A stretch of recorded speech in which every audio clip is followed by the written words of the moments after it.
Sa ngalan ng Ama, ng Anak at ng Espiritu Santo. Amen. Sumainyo ang Panginoon. At sumaiyo rin. Mga kapatid, ating pagsisihan ng ating mga pagkukulang upang maging marapat tayo sa pagdiriwang na ito. Panginoon, kaawaan mo kami. Panginoon, kaawaan mo kami. Kristo, kaawaan mo kami. Kristo, kaawaan mo kami. Panginoon, kaawaan mo kami. Panginoon, kaawaan mo kami. Awaan tayo ng makapangyarihan Diyos, patawarin tayo sa ating mga kasalanan at patnubayan tayo sa buhay na walang hanggan. Amen.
Alis ng mga kasalanan ng mundo. Tanggapin mo ang aming kahilingan.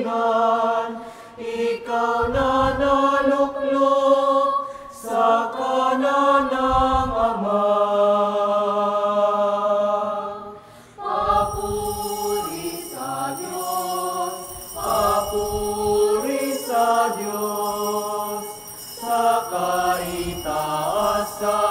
Papuri sa Diyos, sapagkat Ikaw lamang ang banal at ang kataas-taasan. Ikaw lamang, O Jesucristo, ang Panginoon. Kasama ng Espiritu Santo, sa kadakilaan ng Diyos Ama. Amen. Papuri sa Diyos, papuri sa Diyos, sa kaitaasan, papuri sa Diyos, sa kaitaasan.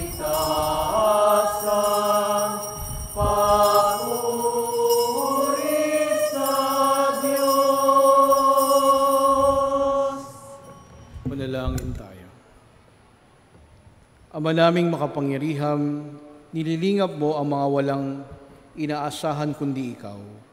Hindi maidarangal at hindi magiging banal ang sinumang sa iyo'y napapawalay.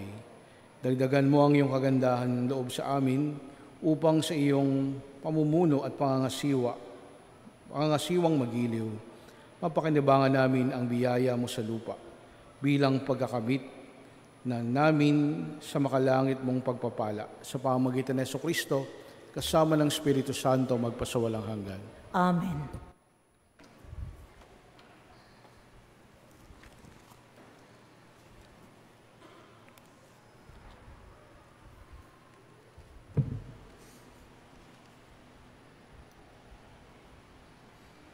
Pagbasa mula sa ikalawang aklat ng mga hari. Noong panahong iyon, isang lalaking taga-Baal sa Lisa ang lumapit kay Eliseo.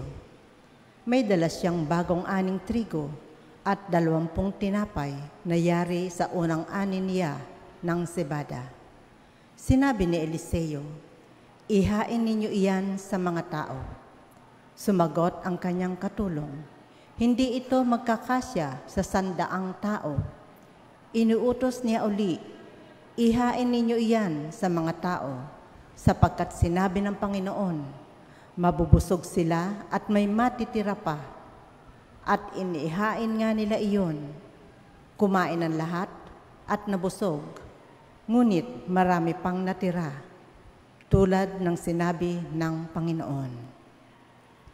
Ang salita ng Diyos. Salamat sa Diyos. Pinakakain mong tunay kaming lahat, o may kapal. Pinakakain mong tunay kaming lahat, o may kapal. Magpupuring lahat sa iyo, o poon, ang iyong nilalang. Lahat mong nilikha ay pupurihin ka't pasasalamatan. Babanggitin nilang tunay na dakila ang iyong kaharian, at ibabalitang tunay kang dakila't makapangyarihan. Pinakakain mong tunay kaming lahat, o may kapal. Tanging Panginoon ang inaasahan ng tanang nabubuhay. Siyang nagdudulot ng pagkain nilang kinakailangan. Binibigyan sila ng sapat na sapat, hindi nagkukulang, ano pat ang lahat ay may tinatanggap na ikabubuhay. Pinakakain mong tunay kaming lahat, o may kapal. Matuwid ang Diyos sa lahat ng bagay niyang ginagawa. Kahit anong gawin ay kalakip doon ang habag at awa. Siya ay nakikinig at handang tumulong sa lahat ng tao. Sa sinumang taong pagtawag sa Kanya'y tapat at totoo. Pinakakain mong tunay kaming lahat, o may kapal.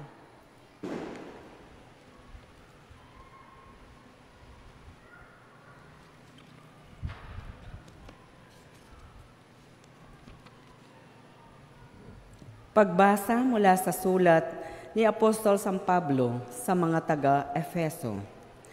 Mga kapatid, ako na isang bilanggo dahil sa Panginoon ay namamanhik sa inyo na mamuhay kayo gaya ng nararapat sa mga tinawag ng Diyos.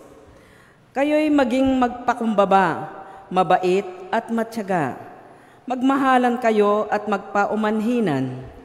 Pagsumikatan ninyong mapanatili ang pagkakaisang mula sa Espiritu sa pamamagitan ng buklod ng kapayapaan. Iisa lamang ang katawan at iisa rin ang Espiritu. Gayon din naman, iisa lamang ang pag-asa ninyong lahat, dulot ng pagkatawag sa inyo ng Diyos. May isa lamang Panginoon, isang pananampalataya at isang pagbibinyag, isang Diyos at Ama nating lahat. Siya'y higit sa lahat, gumagawa sa lahat, at suma sa lahat. Ang salita ng Diyos. Salamat sa Diyos. Alleluia, Alleluia, Alleluia, Alleluia, Alleluia, Alleluia, Alleluia, Alleluia.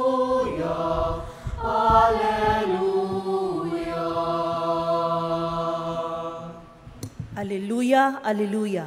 Narito at dumating na, isang dakilang propeta, sugo ng Diyos sa bayan niya. Alleluia, alleluia.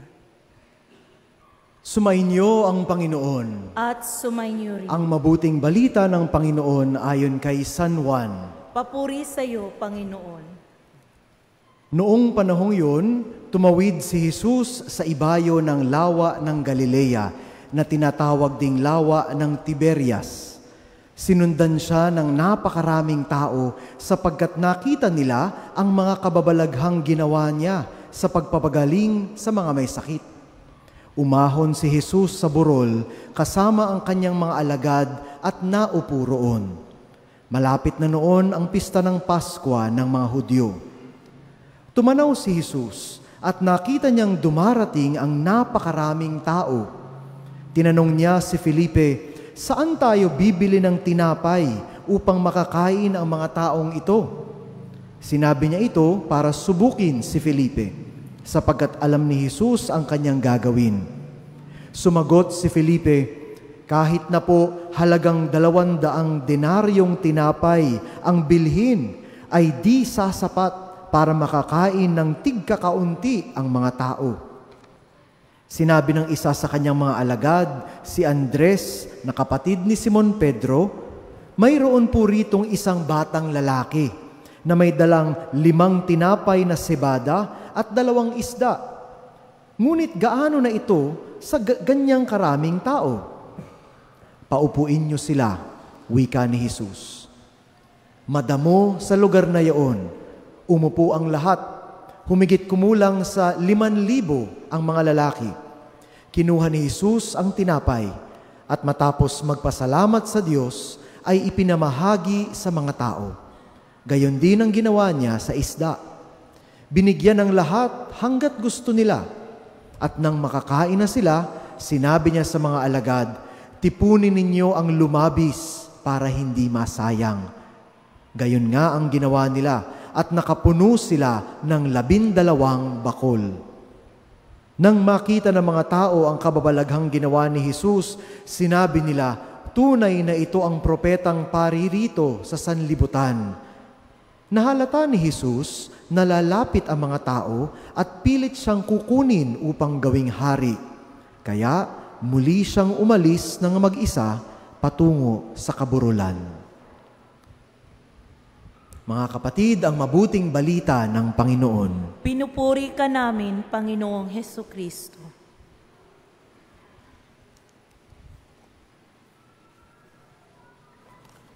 Magandang gabi po sa inyong lahat.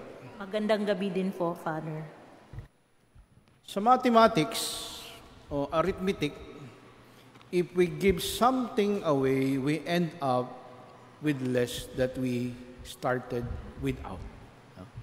Sa madaling salita, kapag nagbigay ka sa makatuwid, mababawasan ka kung ano ang meron ka. Sa makatuwid, pag 2 minus 1 equals 1. Hindi pwedeng 2 minus 1 equals 3. Kapag nagbigay ka, automatic, mawawalan ka. Kaya naman po, yung pagbibigay sa atin, minsan nagiging hadlang. Bakit? Kasi tayo ay nawawalan, nababawasan. Tayo yung nauubos. Kaya marami sa atin, karamihan sa atin, nagdadalawang isip na magbigay o magkaloob. Subalit mga kapatid, yung ganitong paniniwala o ganitong mathematics o ganitong arithmetic ay hindi uubra sa Diyos. Hindi po ganito ang mathematics ng Diyos. Dahil ang math ng Panginoon, kapag tayo ang nagbigay, hindi tayo nababawasan o nauubos. Bagkos, lalo po tayong nagkakaroon.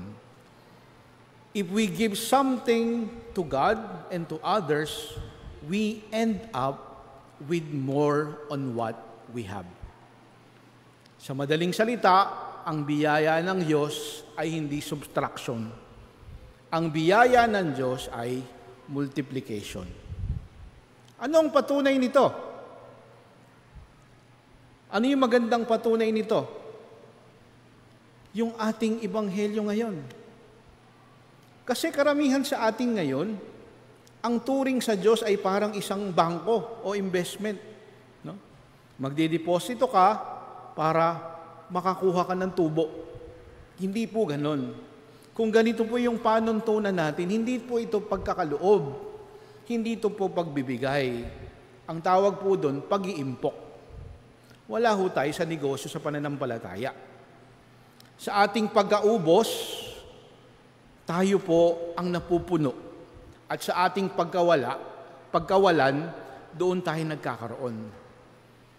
My dear brothers and sisters, we must realize that God's grace is more than the material things that we have.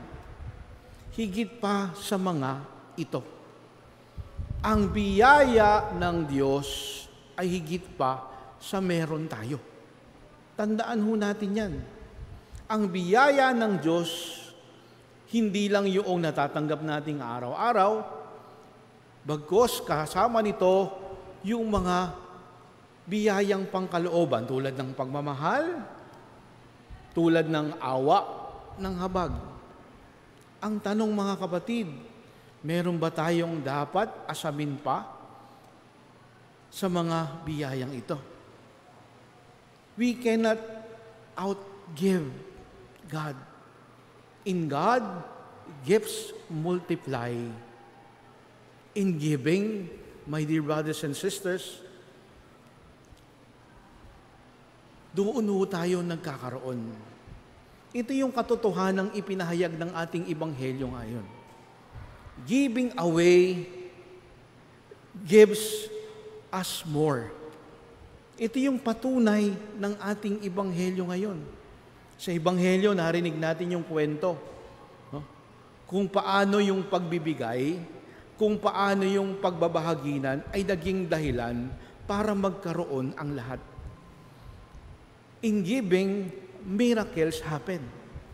Sa ebanghelyo, narinig natin nagutom na ang lahat. Nagtanong si Jesus, ano ang mapapakain natin dito sa 5,000 tao? Tinanong niya isang niyang alagad, saan tayo bibili ng tinapay? Malayo po ang bilihan ng tinapay. 2 denaryo lang po yung ating dala para pambili ng makakain. Pero sabi ng isang alagad, sabi ni Andres, meron pong isang bata dyan, may dalang 5 tinapay at 2 isda. Kung titignan po natin, paano magkakasya yung 5 tinapay at 2 isda sa 5,000 katao. Kahit po gilingin yun, kahit durugin yun, walagay ko, hindi mabubusog at hindi makakain ang lahat. Pero sabi sa ebanghelyo, napakain ang lahat at meron pang lumabis. Ano ang ginawa ni Jesus? Nagpabili ba si Jesus? Merong bang nag-donate para kumakain ng lahat? Hindi. Ano ang ginawa ni Jesus? Kinuha niya yung 5 tinapay at 2 isda. Nagpasalamat sa Ama, ipinamahagi sa tao.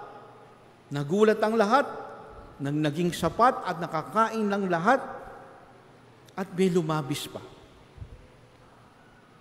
Ito mga kapatid, yung patunay ng mathematics ng Diyos. Kapag tayo ay nagbibigay, sa huli, tayo pa yung magkakaroon. Here, a great mystery becomes visible. What little we give multiplies. Ito yung paraan ng Diyos. Ito yung paraan kung paano tayo tutugon sa buhay natin. Siguro nga, nung nagpapakain na, nakita nung kapwa niya, ng katabi niya, walang makakain to, sige, hatian kita. Nagbahagi na ng lahat, kaya lumabis. Lahat nakakain. Lahat nagbigay. Baka nga yung iba may baon.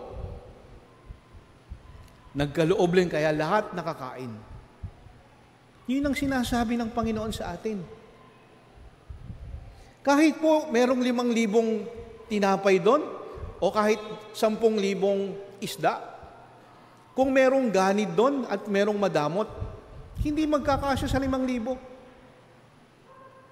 Pero napakahalaga nung ginawa ni Jesus eh. Doon sa 5 tinapay at 2 isda, nagkaroon ng pagbabahaginan. Doon na-realize ng mga tao, ito pala ang kailangan natin. Malasakit sa isa't isa. Para lahat mabusog, para lahat magkaroon. Merong pang-unawa. Nakita ng isa't isa yung pangangailangan ng isa't isa. Kaya lahat nabusog at may lumabis pa. Sa madaling salita, mga kapatid, kung anumang maliit na yaman at kung anumang maliit na pag-aari ang meron tayo, kung anumang maliit na talino at karanasan ang meron tayo, kung anumang maliit na kabutihan at kagandahang loob at maliit na pagmamahal na meron tayo, ay kaloob sa ating lahat ito ng Panginoon. At nararapat lamang na ibahagi ito sa ating kapwa. The little that we have when we share to everyone, magiging maganda pala at magiging napakalaki pala sa puso ng iba. This is not just about food. This is not just about the material things that we have, but also what is in our heart. Yung maliit mong ngiti, yung maliit mong pagkaway, yung maliit mong pangangamusta, baka dun sa taong sakbibi ng maraming problema, naging magandang paraan pala sa kanya para sumaya yung araw niya.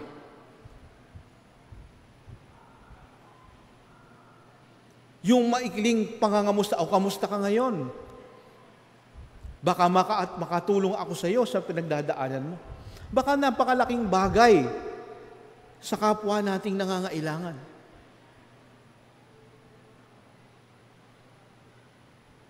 Baka yung mga simpleng malasakit natin, isang napakahalaga sa puso ng mga taong nangangailangan. Kaya wag nating maliitin yung mga maliliit na bagay sa atin. Minsan yung maliliit na bagay sa atin, yan pala yung malaki para sa iba.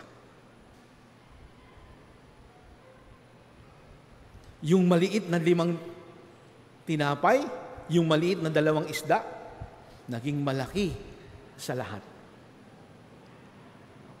Yan yung sinasabing biyaya ng Diyos.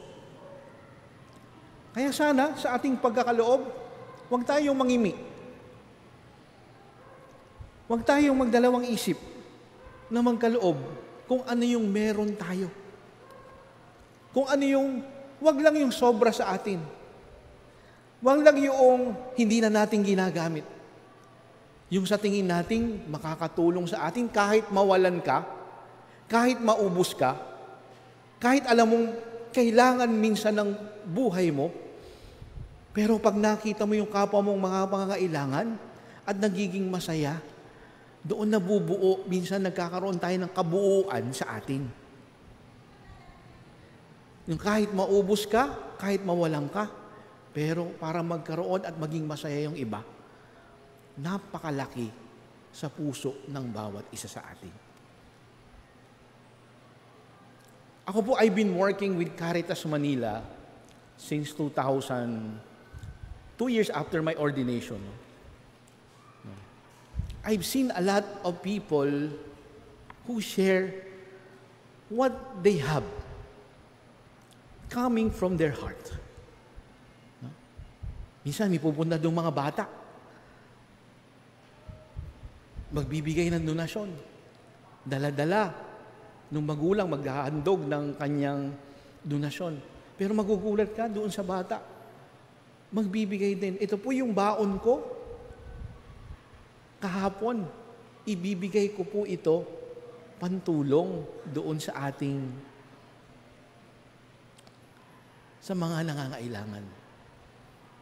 Natatandaan ko nung minsan, nung nag-uumpisa ako sa Caritas kasi ako'y dumadalaw po sa mga probinsya at binibisita ko yung mga scholars ng Caritas Manila. Tinitingnan ho namin kung talagang scholars ba at ano yung pangangailangan nila. No? we went somewhere in Samar. Nagpunta ho kami doon sa tahanan noong scholar. Bahay ho nila malapit sa dagat. Yung bahay ho nila ay maliit lamang. Wala hong bubong. Ang bubong lang nila ay tarpaulin. Wala hong pinto. Ang pinto nila ay tarpaulin din. At yung lapag nila ay tarpaulin lang din. Yung tatay, mangingisda, wala yung tatay doon. Wala rin yung nanay. Sabi, nasan yung magulang mo? Tatay ko po nandun sa laot, nangingisda. Nasan yung nanay mo? Ay, nandun po. Hindi niyo ba ho nakasalubong doon? Nagtatraffic. Nagpapahinto. Kasi ho, ginagawa yung daanan. Nagpapahinto ng stop and go. Tapos yung kapatid niya nandun, at siya nagpa-park, nandun siya, winelcome kami. Dinala kami sa tahanan nila. Pagkatapos po ng bisita namin, nagpapasalamat siya sa tulong ng Caritas, sa scholarship, dahil nag-aaral maging teacher. Pagkatapos po nun, medyo nagutom ako. Niyaya ko yung mga ilang scholars, at yung mga tao roon na nagsumama sa akin, sabi ko, Jollibee tayo. Balita ko, bago yung Jollibee dito. Siguro, mas masarap yung Jollibee dito as Jollibee sa Maynila. Punta ho kami Jollibee. Sabi ko doon sa mga bata, order kayo kung ano ang gusto nyo. Order naman sila. Sabi nung isang scholar, Father, first time ko pong kakain ng spaghetti. Sa talambuhay ko. Sige, order ka. Tapos yung sinamahan namin, yung dinalaw namin, umorder siya ng spaghetti na mayroong hamburger.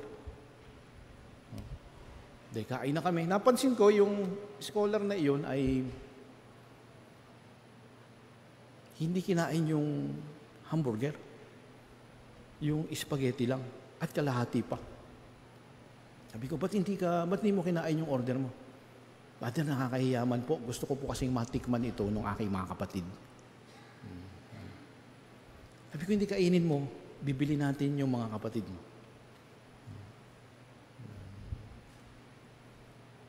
Binili na nga.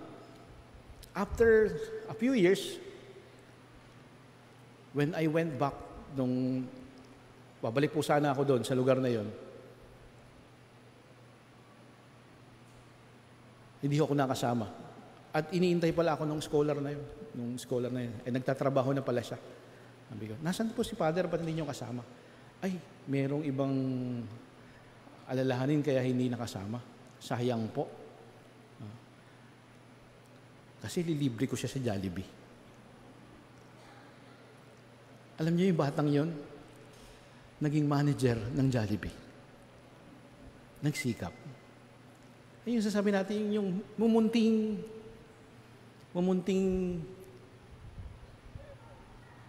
pagbibigay natin, pagkakaloob natin, nagiging mahalaga at nagkakaroon ng impact doon sa mga taong binibigyan natin. Kaya mga kapatid, sana sa pagkakaloob natin ng biyaya, parati nating tinitignan at parati nating isinasa puso na sa pagkakaloob natin hindi tayo nababawasan, bagkos parati tayong nadaragdagan. I would like to end with the words of a writer. Sabi ni Henry Nguyen, the more we give them away, the more we discover how much there is to give away. Napakaganda nun. Napakaganda nung sinabi niya, the more we give them away, the more we discover how much there is to give away. Malinaw po yung mensahe at hamon sa atin ng Ebanghelyo.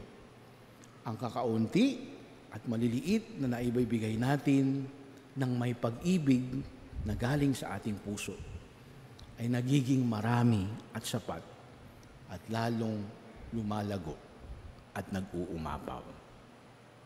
Amen.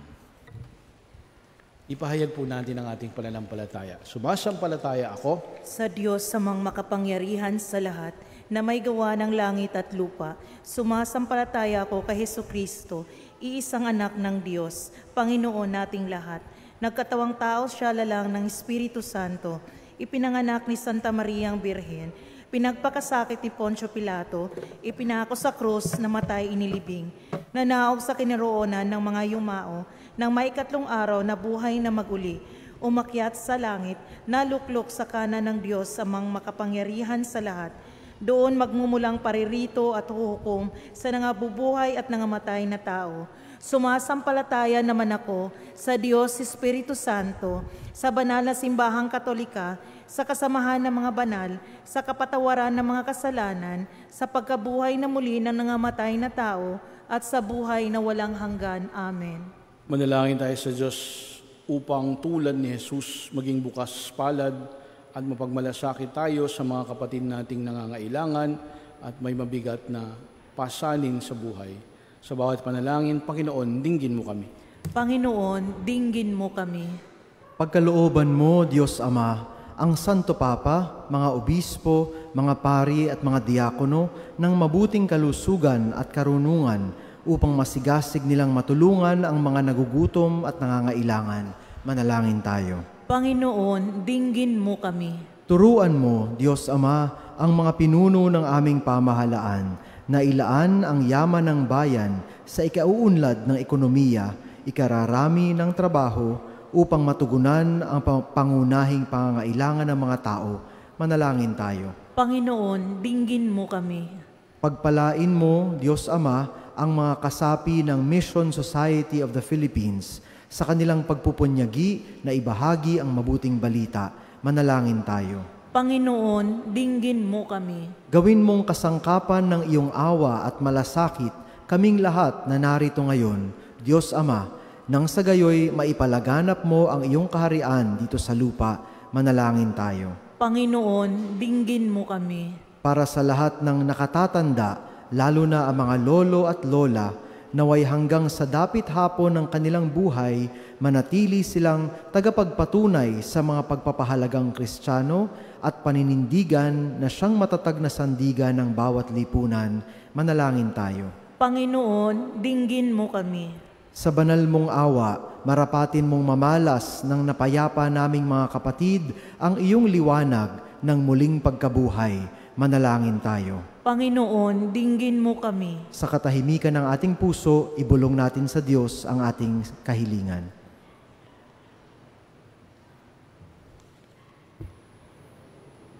Manalangin tayo.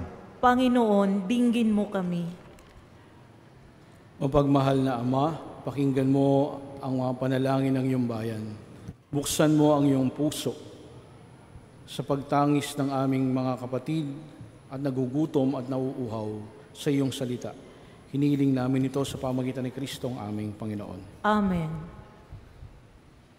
Aming hatid, alay na ito, ang tinapay na nagmula sa pagpapala mo. At tanggapin ang alak na ito, inuming inihain sa'yo. Mahal naming Diyos, inyong tanggapin ang munting alay mula sa amin. Buong puso namin hihintayin pagpapala na aming hiling. Panalangin kayo mga kapatid, ang papagain natin ay kalugdan ng Diyos sa mga makapangyarihan. Tanggapin nawa ng Panginoon itong paghahain sa iyong mga kamay, sa kapurihan niya at karangalan, sa ating kapakinabangan at sa buong sambayanan niyang banal. Ama naming lumikha, tanggapin mo ang mga alay na sa iyo rin nagmula. At ngayon aming inihahanda ang iyong dambana upang aming ginaganap na pagdiriwang ay iyong paglingap ay magtaguyod sa tanan at magpabanal sa aming pamumuhay sa kasalukuyan at mag-akay sa amin ng ligayang walang katapusan sa pamamagitan ng Jesucristo kasama ng Espiritu Santo, magpasawalang hanggan. Amen. Sumainyo ang Panginoon. At sumaiyo Itaas sa rin. Diyos ang iyong puso at diwa. Itinaas na namin sa Panginoon. Pasalamatan natin ang Panginoong ating Diyos. Marapat na siya ay pasalamatan. Ama naming makapangyarihan, tunay ngang marapat na ikaw ay aming pasalamatan sa pamamagitan ng Jesucristo na aming Panginoon. Siyang naging kapwa namin maasahan upang may mangunang umako sa pananagutan. Dahil hangad mong magbago ang kapinahasdang pagkakanya-kanya ng sangkatauhan, bunga ng pagtitiis, siya ay nanaig at ang kamatayan ay kanyang nalupig, kaya siyang aming daan para sa aming masapit ang iyong tapat at maasahang pag-ibig. Kaya kaysa na mga anghel na nagsisiawit ng papuri sa iyo, nang walang humpay sa kalangitan, kami nagbubunyi sa iyong kadakilaan. Santo, Santo, Santo, Diyos makapangyarihan. Langit at lupa'y napupuno ng iyong kaluwalhatian. Hosana sa kaitaasan.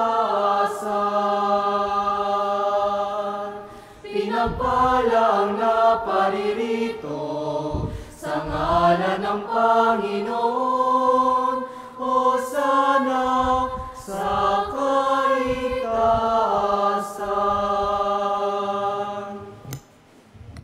Ama naming banal, ikaw ang bukal ng tanang kabanalan, kaya't sa pamamagitan ng Espiritu ngayon mong banal ang mga kaloob na ito, upang para sa amin ay maging katawan at dugo ng aming Panginoong Jesucristo. Bago niya pinagtiis ang kusang loob na maging handog, hinawakan niya ang tinapay, pinasalamatan kanya, pinaghati-hati niya yon, iniabot sa kanyang maalagal at sinabi, tanggapin ninyong lahat ito at kanin. Ito ang aking katawan na ihahandog para sa inyo.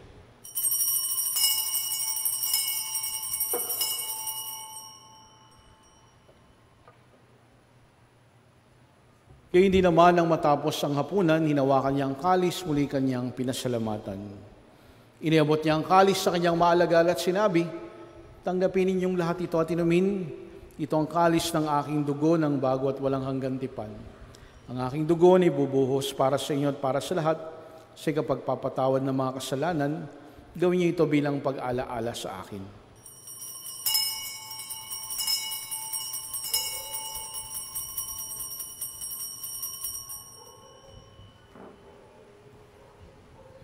Ang misteryo ng pananampalataya.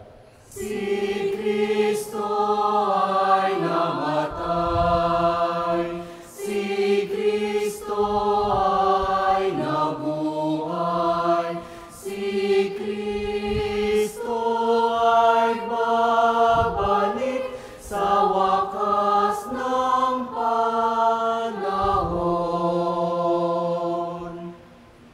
Ama, ginagawa namin ngayon ang pag-alaala sa pagkamatay at muling pagkabuhay ng iyong anak, kaya tinalay namin sa iyo ang tinapay na nagbibigay buhay at ang kalis na nagkakaloob ng kaligtasan.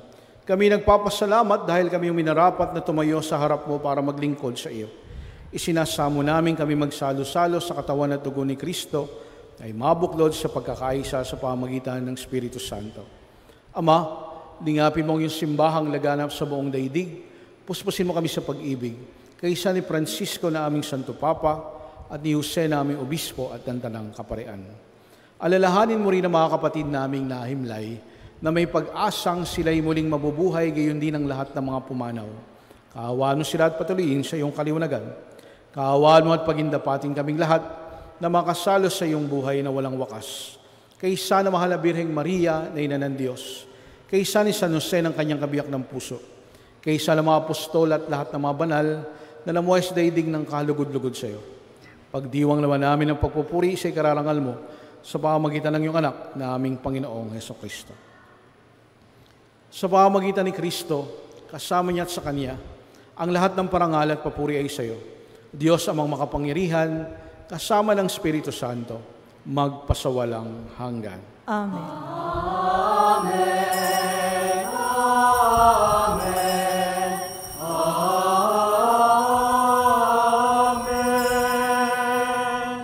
Ating ipahayag ang panalangin tinuro sa atin ng Panginoon.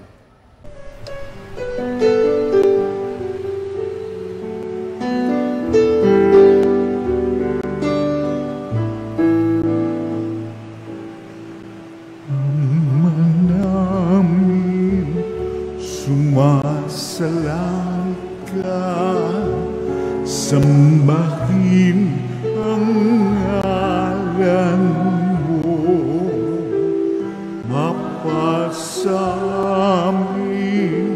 ang kaharian mo, sundin ang loob mo dito sa lupa para nang sa langit. Bigyan mo po kami ngayon ng aming kakanin sa araw-araw, at patawarin mo kami sa aming mga sala, para ng pagpapatawan namin sa nagkakasala sa amin, at huwag mo kaming ipagdulot sa tukso, at yadya mo kami sa lahat ng masama. Inihiling namin kami, Diyos, sa lahat ng masama, pagkalooban ng kapayapaan araw-araw. Iligtas sa kasalanan at ilayo sa lahat ng kapahamakan. Samantalang aming pinananabikan ang dakilang araw ng pagpapahayag ng tagapagligtas naming sa Jesucristo. Sapagkat sa iyo nagmumula ang kaharian at kapangyarihan at ang kaluwalhatian magpasawalang hanggan. Panginoong Jesucristo, sinabi mo sa mga apostol, kapayapaan ang iniiwan ko sa inyo. Ang aking kapayapaan ang ibinibigay ko sa inyo. Tungayan mo aming pananampalataya at wag aming pagkakasala, pagkalooban mo kami ng kapayapaan at pagkakaisa, ayon sa iyong kalooban, kasama ng Espiritu Santo, magpasawalang hanggan. Amen. Amen. Ang kapayapaan ng Panginoon ay laging sumainyo. At sumayo rin. Magbigayan kayo ng kapayapaan sa isa't isa. Peace be with you. Kordero ng Diyos na nag-aalis ng mga kasalanan ng sanlibutan, maawa ka sa amin. Kordero ng Diyos na nag-aalis ng mga kasalanan ng sanlibutan, maawa ka sa amin. Kordero ng Diyos na nag-aalis ng mga kasalanan ng sanlibutan, ipagkaloob mo sa amin ang kapayapaan.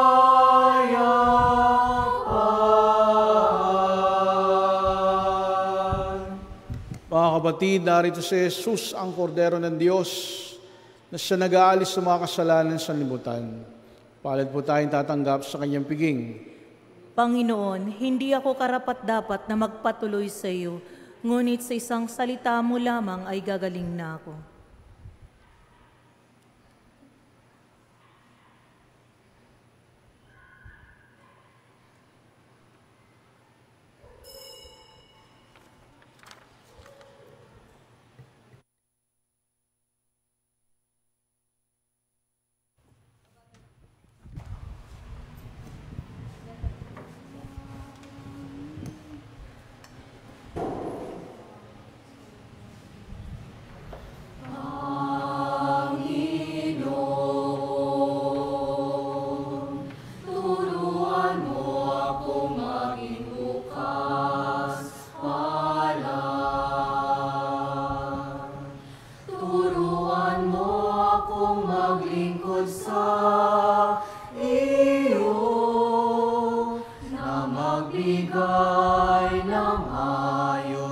sa nararapat na walang hinihintay mula sa'yo na makibakang di inaalintana. Mga hirap na dinaranas, sabihin ay magsumikap na, hindi humahanap ng kapalit na kaginawan.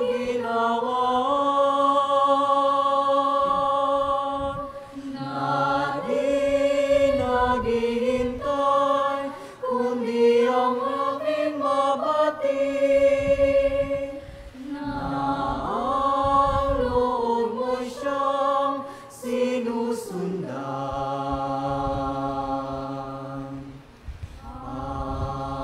Panginoon, turuan mo akong maging bukas palad.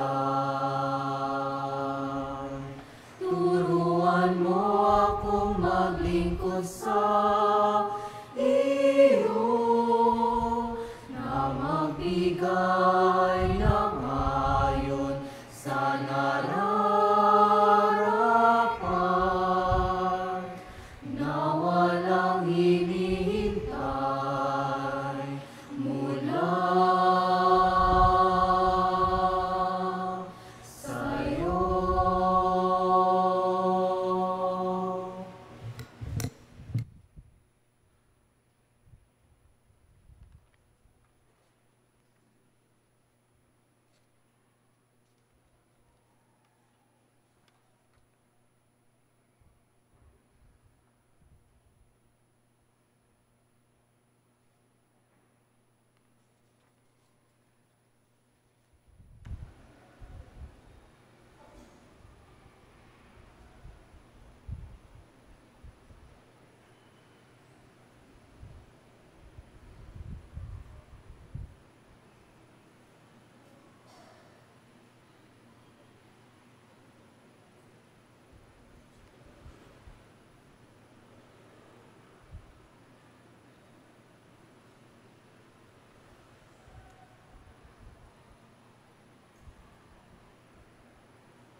Manalangin tayo.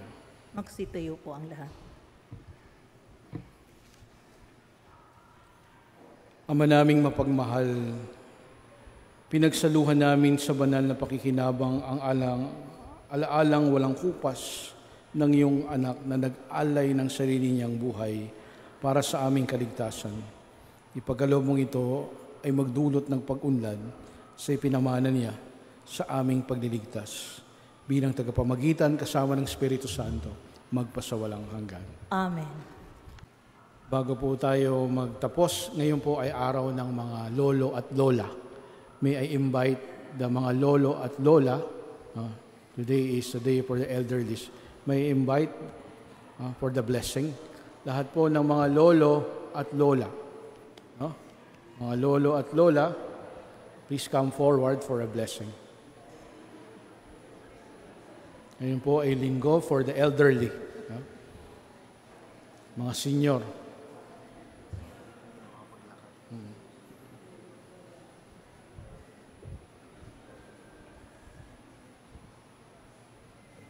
Jollibee. Manalangin tayo. Ama naming maawain ang aming mga nakakatandang lingkod ay ganap na umaasa sa iyo. Nasaksihan nila ang iyong kagandahang loob. Salamat din po sa biyayang handog mo sa kanila at sa maraming yugto ng panahon. Pagpalain mo sila ng bagong sigla, bigyan ng lakas at bigyan ng kalusugan ng isip at katawan. Agigit mo po silang pagpalain sa kinabukasang walang hanggan. Hinihiling namin ito sa pamamagitan ni Jesucristo, kasama ng Espiritu Santo, magpasawalang hanggan. Amen.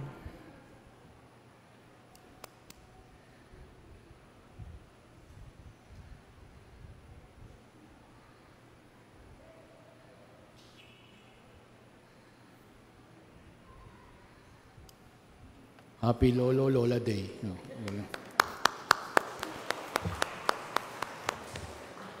magsitayo na po ang lahat.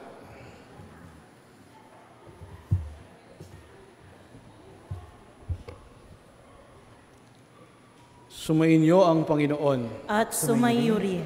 Yumuko kayo para sa pagbabasbas. Ama naming mapagmahal, nililingap mo ang iyong bayan. Kahit may mga kaanib na lumilihis ng landas, ipagalaw mo ang pasyang makapagbagong buhay ang tanan upang ang lahat ay maging lalong matapat sa pagsunod sa iyong kalooban. Sa pamamagitan ng Jesucristo, kasama ng Espiritu Santo, magpasawalang hanggan. Amen. At pagpalain kay lahat ng makapangyarihan at mawaing Diyos, Ama, Anak, at Espiritu Santo. Amen. Amen. Tapos na ang misa, humayo kayong taglay ang pag-ibig ni Kristo. Salamat sa Diyos. Umawit ng sama-sama, magpasalamat tayo sa Kanya. Sumayaw, umiyaw, magbunyi sa pagmamahal ng dakilang manlilikha.